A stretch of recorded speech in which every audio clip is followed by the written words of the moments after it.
قوية. كرة اللعب بالراس بتمر حطها ويشيلها إلى برا ملعب.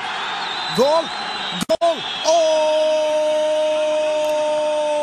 جول جول محمد الباشا. محمد الباشا الوحدات يتقدم عبر القادمون من الخلف من كرة بيتابعها وتنزل على مرمى خالد عزام. شوف المتابعة، شوف الدربكة، شوف توقعت برا لكن شوف حطها اوه فلتت من حارس المرمى، كهربت حارس المرمى خالد عزام. شوف الكرة كهربته، شوف الكرة شوف فلتت من عنده وراحت وتكهرب فيها. الحقيقة كرة كانت سهلة وضعها براسه محمد الباشا. شوف حارس المرمى، شوف الكرة غريبة عجيبة لكنها دخلت في الجول.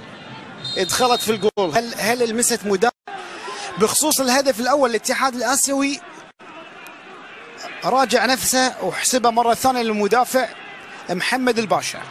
اعتبر محمد الباشا والغى الاون جول. كرة ملعوبة ويحطها الله.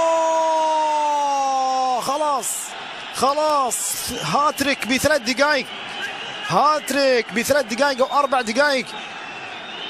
بأربع دقائق يسجل هاتريك بهاء فيصل يسجل هاتريك بثلاث دقائق او 4 دقيقة 35 يسجل هدف، وبالدقيقة 40 خلينا نقول بخمس دقائق ربما يكون اسرع هاتريك يسجل في مرمى هلال القدس. شوف الكرة، شوف صدره والله هوبا بهاء يسجل اسرع هاتريك في هذه البطولة. ب5 دقائق يسجل 3 أهداف،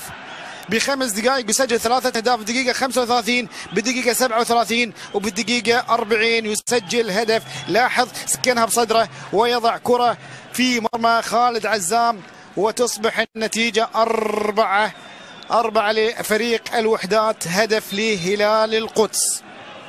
كانت أفضل مشاركة من حيث العدد بوجود ناديين في المجموعات. شباب الظاهرية احتل المركز الثالث بمجموعة خلف القوة الجوية العراقية، والوحدة السورية متفوق على العروبة. هنا محاولة والجول الله